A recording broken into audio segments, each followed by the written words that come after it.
আজ গল্প আসনে আমরা শুরু করব এবার বিশ্ব সাহিত্যের ছোঁয়া। গ্যাব্রিয়েল গার্সিয়া মার্কেজের লেখা বুয়েন ভিয়াজে সেনর প্রেসিডেন্তে বা ইংলিশে বোন ভয়েস মিস্টার প্রেসিডেন্ট, আর বাংলাতে যাত্রা শুভ হোক মিস্টার প্রেসিডেন্ট। অনুবাদে কল্যাণী ঘোষ। জনশূন্য পার্কটিতে হলদে হয়ে যাওয়া পাতার নিচে কাঠের বেঞ্চিতে তিনি বসেছিলেন। হাত দুটি ভর দিয়েছিল ছড়ির মাথায় রূপোর হাতলটিতে। ধূলি মলিন রাজহাঁসগুলির দিকে তাকিয়েছিলেন তিনি। মৃত্যুর কথা ভাবছিলেন। প্রথমবার যখন জিনিভায় এসেছিলেন, লেকের জল ছিল শান্ত স্বচ্ছ। পোষমানা পাখিদের মতো গাংচিলেরা হাত থেকে নিয়ে খেত। আর ছিল সেই মেয়েরা যাদের ভাড়া করা যায়। অর্গ্যান্ডির খসখস শব্দে আর সিল্কের ছাতায় তাদের মনে হতো সন্ধে 6টার ছায়ামূর্তি। এখন একটি মাত্র স্ত্রীলোককেই তিনি দেখতে পেলেন। জনমানবহীন হ্রদের বাঁধানো ঘাটে সে ফুল বেচে। তার বিশ্বাস করতে কষ্ট হচ্ছিল সময় এমনভাবে শেষ করে দিতে পারে সব, যেমন তার জীবনকে তেমনি সব কিছুকে। এই শহরে আরো অনেক বিশিষ্ট লোকের মতো তিনিও আত্মগোপন করে আছেন। তার পরনে গাঢ় নীল রঙের উপরে অতি সরু স্ট্রাইপের স্যুট আর ব্রোকেটের ভেস্ট। অবসরপ্রাপ্ত ম্যাজিস্ট্রেটরা যেমন পরেন কড়া তিরি করা টুপি, তেমনই একটি টুপি তার মাথায়। বন্দুকধারী সৈনিকের মতো উদ্ধত গোঁফ আর রোম্যান্টিক ঢেউ খেলানো প্রচুর নীলচে কালো চুল। হাত দুটি যেন বীণা যন্ত্রবাদকের হাত। বাঁ হাতের অনামিকায় বিপত্নিকের বিবাহ বন্ধনী। আনন্দময় দুটি চোখ কেবল তার গাত্রত্বকে ক্লান্তির ছাপ জানিয়ে দিচ্ছিল তার স্বাস্থ্যের হাল। তা সত্ত্বেও 73 বছর বয়সেও তার দেহের চারুতা ছিল চেয়ে দেখার মতো। যদিও সেদিন সকালেই তিনি অনুভব করছিলেন গর্ব করার মতো কিছু নেই তার। চিরদিনের মতো তিনি হারিয়েছেন তার গৌরবের আর প্রতিপত্তির দিন। এখন শুধু মৃত্যুর জন্য অপেক্ষা। এবার যখন জিনিভায় এলেন, দুটি বিশ্বযুদ্ধ গত হয়েছে। এসেছিলেন কি একটা ব্যথায় কষ্ট পাচ্ছেন সেটা এখানকার ডাক্তারেরা যদি বলতে পারেন এই ভেবে। মার্তিনিকের ডাক্তারেরা পারেননি। ঠিক করেছিলেন 2 সপ্তাহের বেশি থাকবেন না, কিন্তু প্রায় 6 সপ্তাহ গত হলো। যাবতীয় পরীক্ষা নিরীক্ষাও হলো, কিন্তু কোনো সিদ্ধান্তে কেউ পৌঁছতে পারলেন না। শেষ পর্যন্ত কি হবে বলতে পারল না কেউ। তার ব্যথার কারণ খুঁজতে লিভার, কিডনি, অগ্ন্যাশয়, প্রোস্টেট সব পরীক্ষা করা হলো, কিছুই বাদ গেল না। অবশেষে এলো সেই কঠিন দিনটি, বৃহস্পতিবার। সেদিন সকাল 9টায় স্নায়ুরোগ বিশেষজ্ঞ এক ডাক্তারের সঙ্গে তার অ্যাপয়েন্টমেন্ট।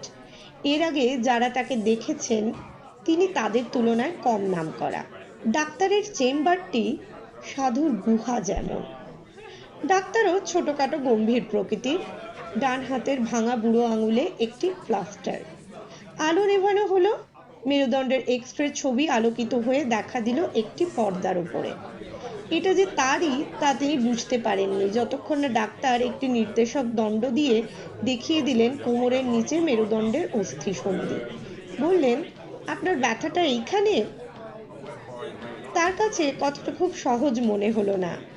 একটা অনির্দিষ্ট ব্যথা সেটা, চোরা ব্যথা। কখনো মনে হয় ডান দিকের পাঁজরে, কখনো তলপেটে, কখনো জানান না দিয়ে কোনো অসাবধান মুহূর্তে যেন কুচকিতে ছোড়া বসিয়ে দিল কেউ। ডাক্তার স্থির হয়ে তার কথা শুনলেন, পর্দার উপরে নির্দেশক দণ্ডটি স্থির রেখে। সেই জন্যই এতদিন ধরা যায়নি, বললেন তিনি। কিন্তু এখন আমরা জেনেছি ব্যথাটা কোথায়। তারপরে তিনি তার নিজের কপালের এক পাশটিতে তর্জনী রেখে বললেন, যদিও মিস্টার প্রেসিডেন্ট, সব ব্যথা আসলে এখানটায়। ডাক্তারের নিদান দেবার ভঙ্গিটি এমন নাটকীয়, শেষ রায়টি দিলেন এমনভাবে যেন গুরুতর কোনো ব্যাপার নয়, একটা অপারেশন শুধু। অপারেশনে বিপদের আশঙ্কা একেবারে যে নেই তা নয়, তবে করাতেই হবে। প্রেসিডেন্ট জানতে চাইলেন কতটা বিপদ। বৃদ্ধ চিকিৎসক কিছু স্পষ্ট করলেন না। বললেন, নিশ্চয় করে কিছু বলা যায় না।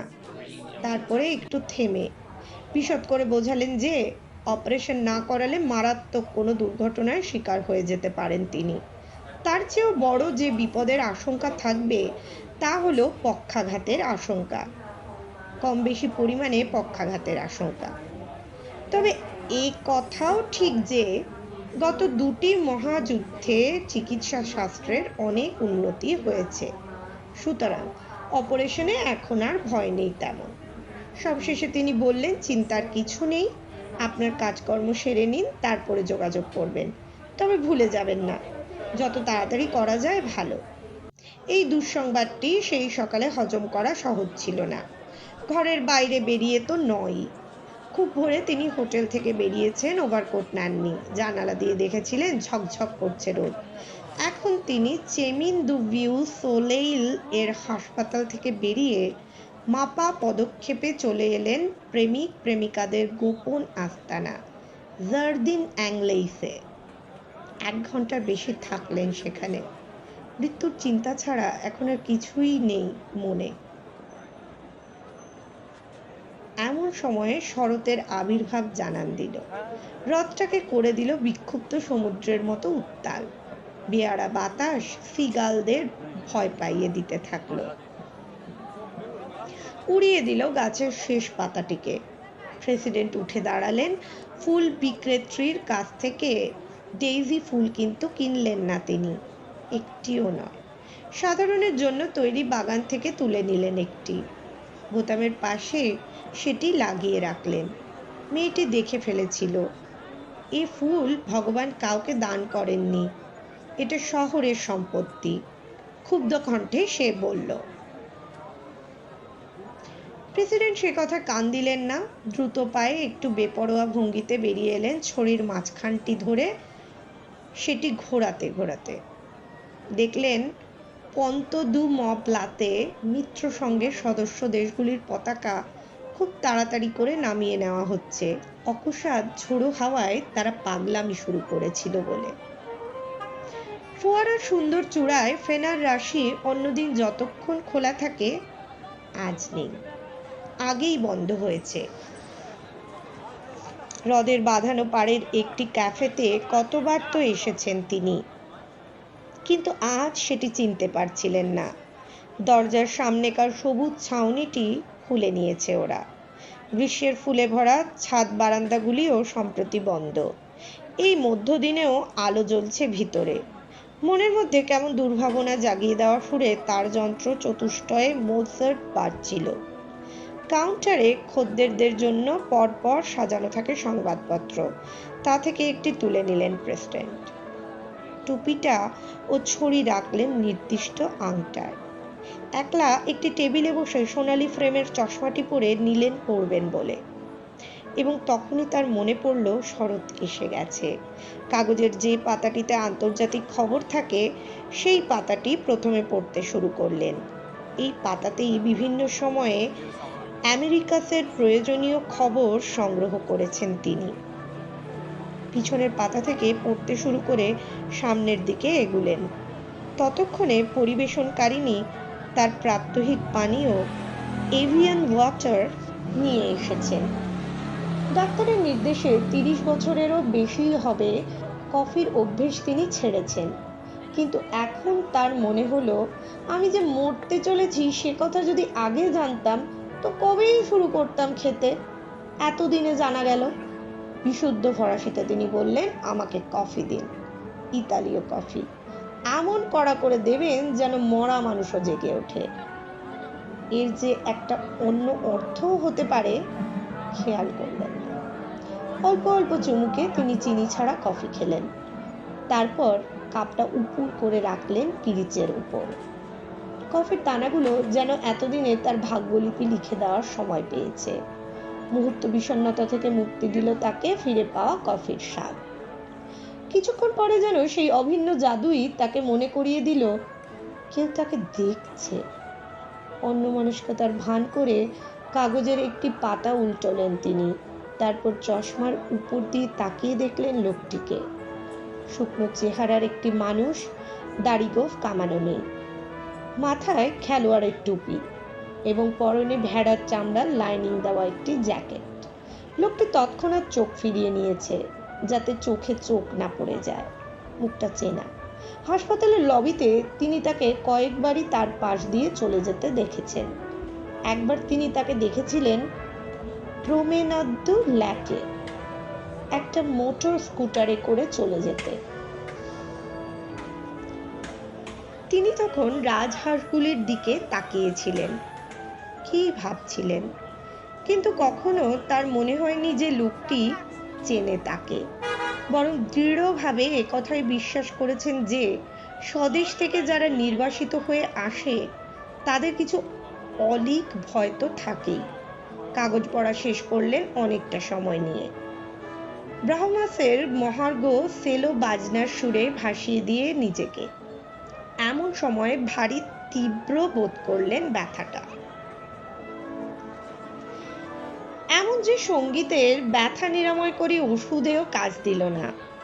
চেন শুদ্ধ যে সোনার ঘড়িটি তার ভেস্টের পকেটে থাকতো সেটি বের করে দেখে নিলেন সময়। তারপর দুপুরের জন্য নির্দিষ্ট ট্রাঙ্কুইলাইজার দুটি পিল এভিয়ান ওয়াটারের শেষ চুমুকে গিলে নিলেন। চশমা খুলে নেবার আগে পড়ে দেখলেন কফির গুঁড়োগুলোতে তার ভাগ্যের সংকেত লিপি কি লেখা আছে। কেমন শীত করে কাঁপুনি এলো। তিনি সেখানে দেখেছেন অনিশ্চয়তা। তারপর বিল শোধ করে বকশিস রাখলেন কৃপণ হাতে। ছড়ি আর টুপিটা আংটা থেকে সংগ্রহ করলেন এবং যে লোকটি তাকে দেখছিল তার দিকে দৃষ্টিপাত না করে রাস্তায় বেরিয়ে এলেন বেশ খুশির মেজাজ নিয়ে। বেরিয়ে এসে ঝোড়ো হাওয়ার বিধ্বস্ত ফুলের শাড়ির পাশ দিয়ে ঘুরে গেলেন। ভাবলেন মিথ্যে ভয়ের ঘোর কেটে গেছে তার। কিন্তু তারপরেই পিছনে শুনলেন পায়ের শব্দ। বাগানের কোণটিতে ঘুরে আসবার সময়ে থেমে দাঁড়ালেন একটুখানি পিছন দিকে ফিরে। যে লোকটি তার পিছু পিছু আসছিল থমকে দাঁড়ালো সে, না হলে সংঘর্ষ হতো। লোকটির চকিত চোখ দুটি তখন তার থেকে মাত্র কয়েক ইঞ্চি দূরে। সে বিড়বিড় করে বলছে, সেনর প্রেসিডেন্ট। মুখের হাসিটি মেলালো না, গলার স্বরেও রমণীয়তা অক্ষুণ্ণ। প্রেসিডেন্ট বললেন, যারা তোমাকে মাইনে করে রেখেছে তাদের আশা করতে বারণ করো। আমি সম্পূর্ণ সুস্থ। আমার থেকে এ কথা বেশি কে জানে, লোকটি বলল। প্রেসিডেন্টের মর্যাদাপূর্ণ ব্যক্তিত্বের চাপে সে অভিভূত। বলল, আমি হাসপাতালের কর্মী। লোকটির ভাষা, কথার টান, এমনকি নিরীহ ভাবটিও একেবারে নির্ভেজাল ক্যারিবিয়ানের। নিজেকে ডাক্তার বলে পরিচয় দেবে নাকি? লোকটি বলল, যদি তা পারতাম, কিন্তু আমি অ্যাম্বুলেন্স চালাই। দুঃখিত। প্রেসিডেন্ট বললেন। তিনি বুঝেছেন যে ভুল করেছেন। তোমার কাজটা কঠিন। তিনি আরও বললেন। লোকটি বলল, আপনার কাজের কাছে কিছুই কঠিন নয় সেনার। দুহাতে ছড়িতে ভর দিয়ে তিনি সোজা তাকালেন লোকটির দিকে। তারপর যথার্থ আগ্রহ নিয়ে জিজ্ঞাসা করলেন, তোমার দেশ? লোকটি উত্তর করল, সে ক্যারিবিয়ান। প্রেসিডেন্ট বললেন, তা আমি আগেই বুঝেছিলাম, কিন্তু কি নাম জায়গাটার? লোকটি বলে চলল, আমাদের একই জায়গা সেনার। আমার নাম হোমেরো রে। প্রেসিডেন্ট সবিস্ময়ে মাঝপথে থামিয়ে দিলেন তাকে। তার হাতটা ধরে ফেলে বললেন, বাহ, খুব ভালো নাম। হোমেরো আশ্বস্ত হলো। আরও ভালো শোনায় যদি বলা যায়। তিনি বললেন, হোমেরো রে দি লা কাসা। আমি হোমার, এই প্রাসাদের রাজা। তখন তারা দুজনেই রাস্তার মাঝখানে। একটা ঠান্ডা কনকনে শীতের বাতাস ছুরির মতো বিচ্ছিল গায়ে। তারা প্রস্তুত ছিলেন না। প্রেসিডেন্টের হাড়ের মধ্যে বিঁধে গেল যেন।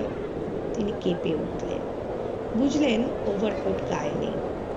এভাবে সামনের দুটো ব্লক হেঁটে পার হয়ে তারপরে তার নিজের সস্তা রেস্তোরাঁয়, সেখানে তিনি সচরাচর আহার করেন, সেখানে পৌঁছানো তার পক্ষে বেশ অসম্ভব। তিনি সঙ্গীকে জিজ্ঞাসা করলেন, তোমার খাওয়া হয়েছে? হোমেরও উত্তর দিল, দুপুরে আমি খাই না, একবার খাই রাত্রে বাড়ি ফিরে।